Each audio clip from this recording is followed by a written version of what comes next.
Hello everybody and welcome to a brand new Elder Scrolls Online character build video with me, Sherman. Today guys, we are taking a look at the Paladin of Stendar. This is a kind of arcane Daedric summoning paladin. It's a really cool one. It's one I really like. I have to admit, it was a lot of fun working with. And to the person who gave me the idea for the name, thank you. Now, disclaimer, this is a roleplay, casual play build. It is not meant for meta play. Now, going on. As I mentioned, they're more of a arcane paladin. They use, they don't really use much divine magic as they do arcane magic and stuff, but they still call upon the power of the divine by summoning things from other realms and things like that to aid them in combat. It's a really cool build. It's a lot of fun, and let's get into it. So, the Paladin of Stendar is a sorcerer character, and it is a Breton. So I chose the race because I felt that it worked best for the idea, but you can use any race for this. Okay, I'm gonna let you know that now. With the Breton though, to make it a tank, because its primary role is tank, it can be a healer and a damage dealer if necessary. So its health comes in it. We're going to put 50 points into, and stamina 14 to play it as a tank. Now, if you want to play this more of a damage type character, you would actually split the two. So you would split between magic and stamina to get a good pools of both magic and stamina to play this more effectively as a damage dealer. And it can do it quite well. If you want to play this character as a healer, you're going to take basically everything out of both stats and put it into Magicka. So that way you can play a more effective support healer type character. So, moving on to our max Magicka. We have 22,000 max Magicka, 32k health, 23k max stam. Now, I know the health pool is kind of low, guys, but don't stress it. It's not as bad as it looks, okay? Moving on, we do have 1118 magic recovery with a 463 health recovery, 664 stam recovery. Most of the way we work with this build, and I'll show you guys when we get in a dungeon, how this thing stays with resources. It works out really well. I don't have a lot of resource issues. Alright, we do have a 1974 spell damage with a 2399 weapon damage. We do have a 19% spell crit, 28% weapon crit, and we do have 25k physical or spell resist with a 24k physical resist. This is to maximize our survivability. We do use the Atronach Mundus Stone for the increased max Magicka, and we do use Tri-Stat Food for the increased health, Magicka, and stamina. Moving on to the equipment and stuff, I'm going to go ahead and close this out. We do have tripods for when we're tanking, and we do use spell power pots for when we're playing healer, and we use weapon power pots for when we're playing damage dealer. We use Tri-Stat Food because it works best for us to be a hybridized type character, and it just works well. Now, going over the sets, starting with the monster set. With this one, we are using Lord Warden. Because it just works really good with this. It gives you spell resist and physical resist on the one piece, and then the two piece. When you take damage, you have a 50% chance to summon a shadow orb for 10 seconds that increases your physical and spell resist of you and your allies within 8 meters by 3870. This effect can occur once every 10 seconds. It pretty much stays up all the time. Now, the nice thing about this is we are using an invigorating helm of this, so we get that extra mag and stam recovery built into our character that allows us better resource management. We use a medium helm so we can maximize our resistance capabilities, and then we use a Tri-Stat enchant so we can hybridize in all three roles. Alright, moving on to the shoulders. We are using sturdy shoulders with a max health enchant. Again, the sturdy is for our block cost reduction. The max health is to boost our health pool, so we have a greater health pool for tanking. Moving on to the chest now. We are using a reinforced heavy armor crafted chest, Hunting's Rage, for this build. You can use Kvetch's Gladiator if you want. I like using the Hunting's Rage with this particular build because of the fact that we can get so much more out of the weapon damage with this. So it's really nice. The Reinforced is so we can maximize this one piece of armor to its max resistance value. So it's 3215. We use a Tri-Stat enchant again to hybridize. Moving on to the gloves. We are using sturdy gloves with a max magicka enchant. Now on most of my tank type builds, you're going to see I use a similar setup all the time, and it's so we can maximize all the resources. Our health, our stamina, and our magicka. So this one is sturdy, again, with the max magicka. And just to go over Hunting's Rage, what it does, 2-piece weapon crit, 3-piece max stam, 4-piece weapon crit, and then the 5-piece adds more spell damage. Alright, moving on to the belt. We are using a light belt here with a max health, sturdy enchant, and this is a 5-piece heavy armor setup. So the chest, the shoulders, the gloves, the legs, and the boots are heavy. The belt and the helm are light and medium. This way we can take advantage of all aspects of our character. But this is also a max health with sturdy, and then the boots are max health or max stam with a sturdy. The reason we do the max stam and the max magicka is just to give us a little bit more oomph to our character than going full on health. You can do that if you want. Just remember your resource pools are going to be even lower then. So this way you can maximize magicka, stamina, and health all effectively and reliably. We also have an invigorating leggings, heavy, with a Tri-Stat. This way we can hybridize again and also take advantage of that higher mag recovery, stam recovery, because we are in heavy armor. We don't get resource management the same way light and medium does. We don't get a lot of stam recovery. We don't get a lot of mag recovery. Moving on now to our next set. This is an interesting one. A lot of people would probably not guess this. We are using the the Black Rose set.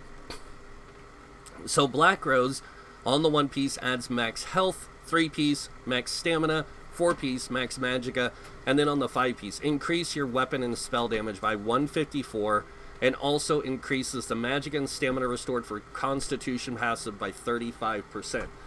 Constitution returns so much resources when you get hit.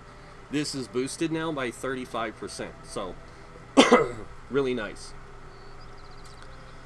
Moving on to the weapons and or the enchants on the jewelry.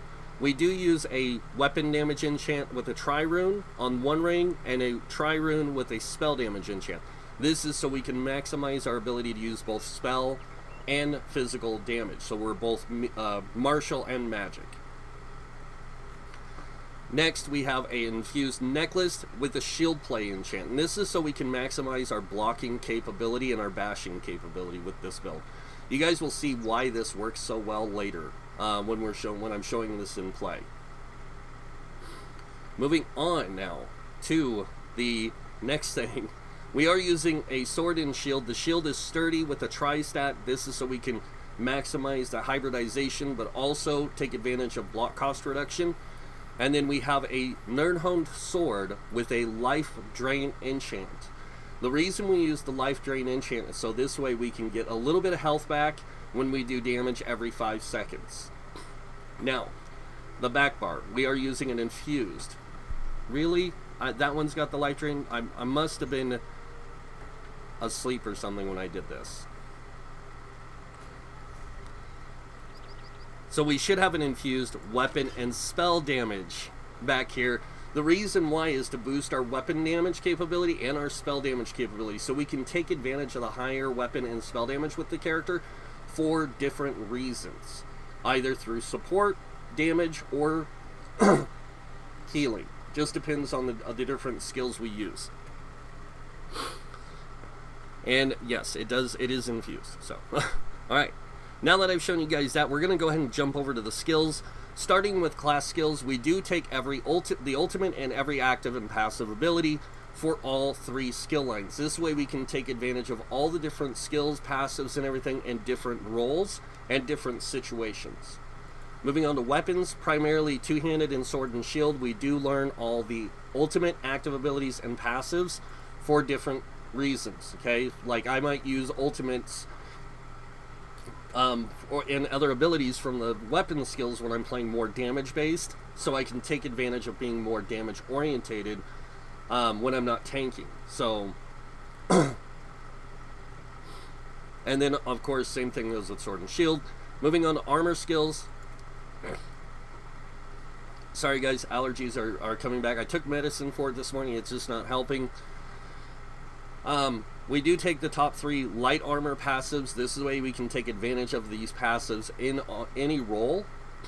Same thing with medium armor. We can take advantage of, we take the top 2 and the bottom 1 to take advantage of the passives we can use in any role. Heavy armor, you will take all your passives. I did not take the ultimate or the active ability here because the one we use is better than most things we can get, so we don't use it. Now, I do want to point out Constitution here gives 730 resources because of Black Rose, not 541. So it's actually really nice that you get that almost 1,000 resources back every so many seconds. Moving on to the Soul Magic line, we do take the ultimate active ability and passives here. If you want, you don't have to. Fighters Guild, we do take all of the ultimate active abilities and passives so we can take advantage of them in different situations. Same thing with Mages Guild. I like using a lot of different abilities in different ways.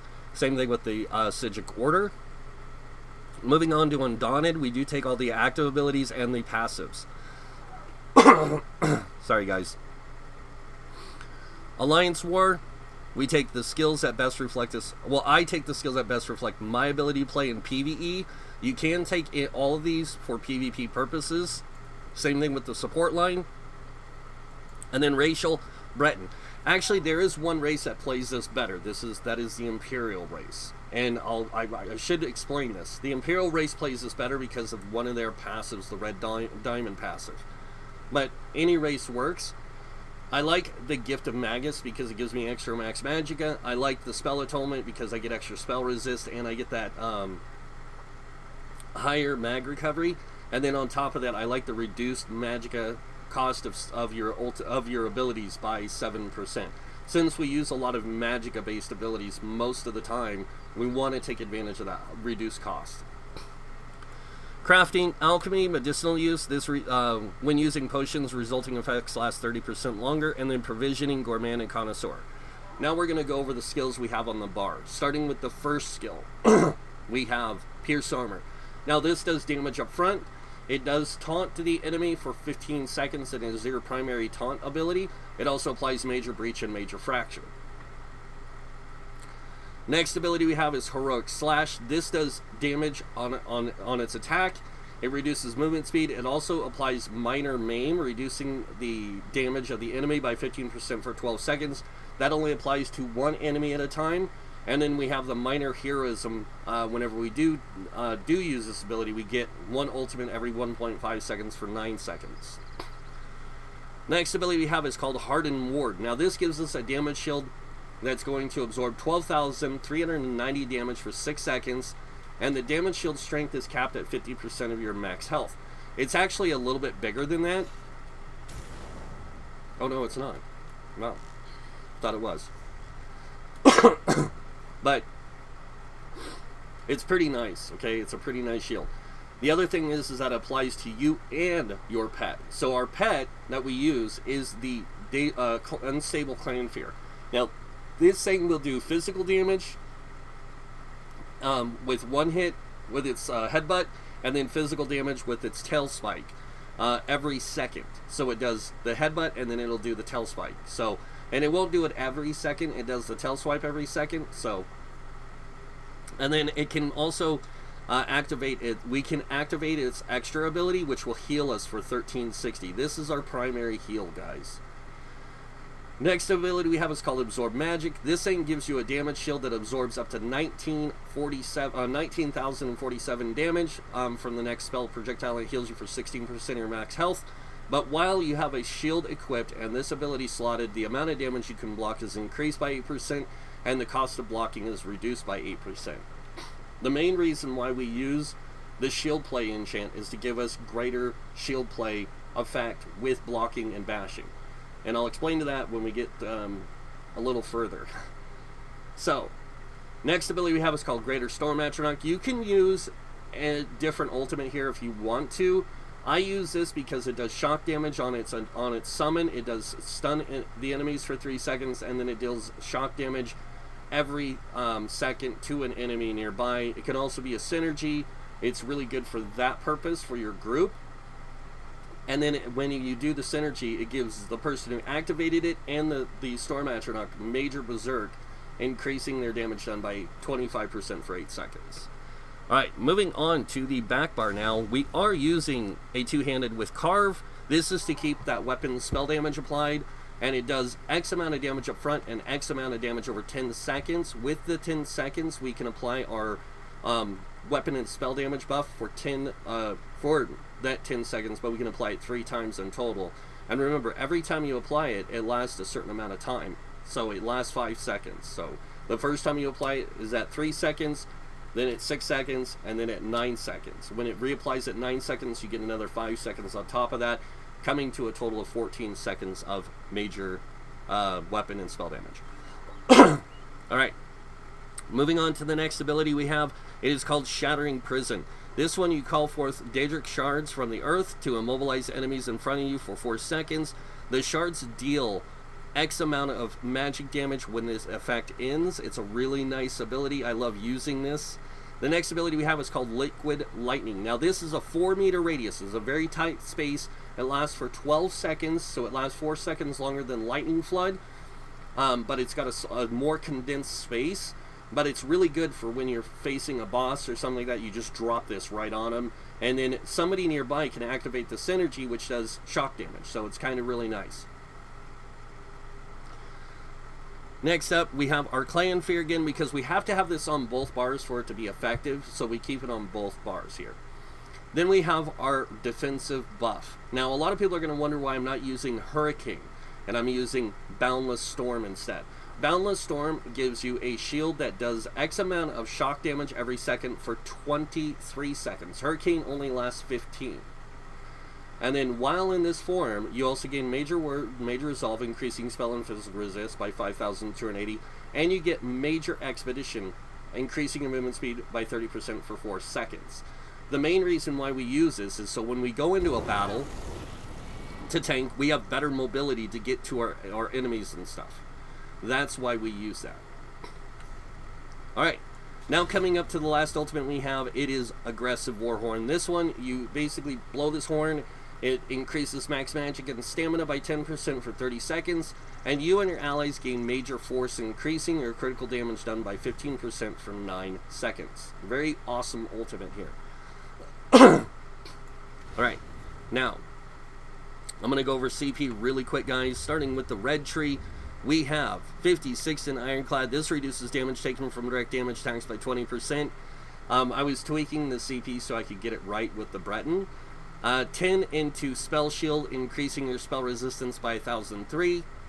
Then over here we have 31 into Thick Skin, reducing your damage taken from damage over time effects by 13%. We have 43 into Hardy, reducing your damage taken from physical, poison, disease damage by 10%. 43 into Elemental Defender, which reduces your damage taken from Flame, Frost, Shock, and Magic damage by 10%. And then the last red tree, we have 40 into Bastion, increasing effectiveness of damage shields applied to you by 16%. This is any shield applied to you, not just the one you cast. 19 into Quick Recovery, increasing your healing received by 5%. And then 28 into Heavy Armor Focus, increasing your physical resistance by 2542 while wearing 5 or more pieces of heavy armor.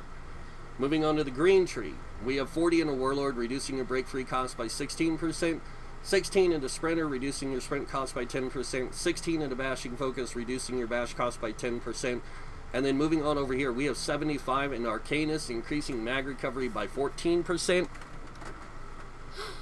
and then 43 into Tenacity, increasing your mag and stamina return of your heavy attacks by 10%. Moving on, we have 40 into Tumbling, reducing your dodge roll cost by 16%, 40 into Shadow Ward, reducing your block cost by 16%, And then moving on over here, we do have 43 in a Blessed, increasing your healing done by 10%. 43 or 23 in an Elfborn, increasing your critical damage done and critical healing by 10%. 43 in an Elemental Expert, increasing Flame Frost, Shock, and magic damage done by 10%. Okay, Sorks get 5% more shock damage and 5% more physical damage. So it does apply to these. Moving on, we have 35 in the Physical Weapon Expert. This increases your light and heavy attacks with one-handed or two-handed, one-handed and shield, dual-wield bows, weapons, and werewolf form by 20%.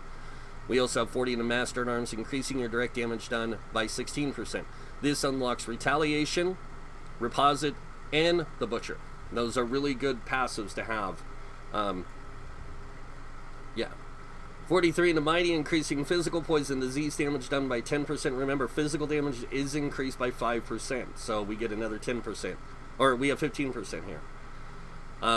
With Precise Strikes, we have 23, increasing your critical damage done and critical healing with stamina abilities by 10%. And then 20 into Thaumaturge, increasing damage done with damage over time effects by 9%. Alright, now that you guys have seen the CP, gear, skills, all that stuff, everything that makes this build work, I'm going to take this over to the dungeon and play around with it, guys, so you guys can see how effective it can be. So it's actually a really quite the powerful build because of how it works and all of its dynamics to it. You guys will see here in a second what I mean by that. It's... Did I just teleport to my own house? What a Nimrod. Yes, I called myself one. Alright, let's go ahead and get over to the dungeon. We are going to the Depths of Malatar, which is the latest dungeon added with the Wraithstone DLC. It's really cool. So, or Wrathstone, Wraithstone, whatever you want to call it. I think it's Wrathstone. Yeah, it's Wrathstone. Wraithstone would be W-R-A-I. Yeah. It's Wrath. So everyone can make fun of me all the time because I say that wrong. Alright. First thing we're going to do is we are going to get our Clan Fear out because we need that little guy to help us out in here.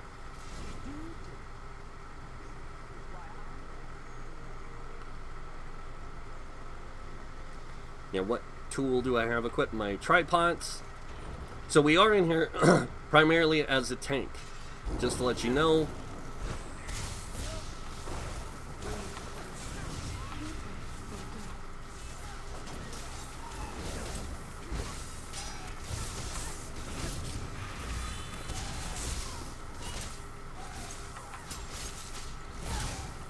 Now, if you didn't know this too, your pet will always attack whoever is you're heavy attacking. So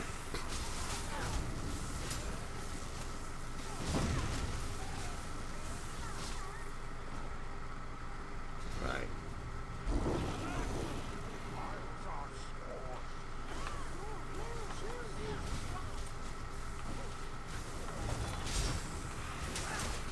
I'm gonna go ahead and summon our Storm Atronach so he can help us out here.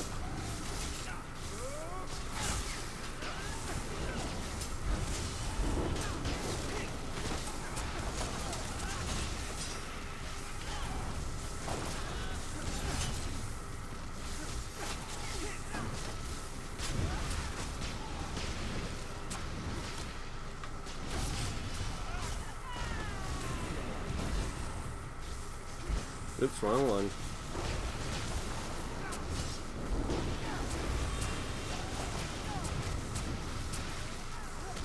Alright, they're dead. Now we're going to go into this next room and face down the big cheese himself.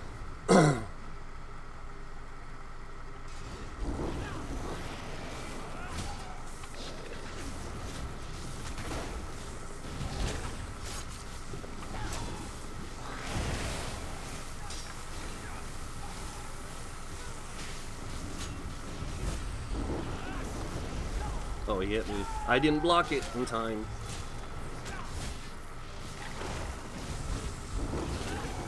And this way you guys can see what Warhorn looks like on this character also. So we have 24k max magicka, 25k max stamina. And it is pretty easy to sustain with this character, like I said.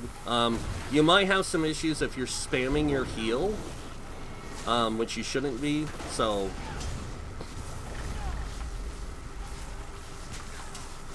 Alright, when he does his next poison attack, I'm going to go ahead and let him kill me. There we go.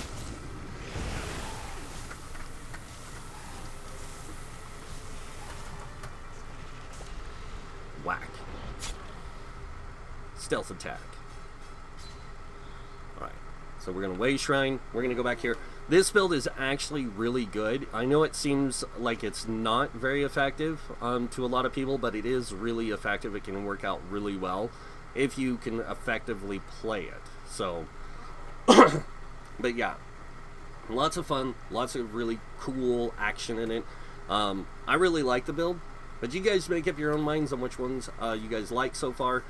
And that is it for this video, guys, so you guys know what it means. Next, go ahead and hit that like button. If you guys want to see more videos by me, you can subscribe. Other than that, I want to thank you all for watching. Until next time, have a wonderful day. And this guy might see you in game. Bye.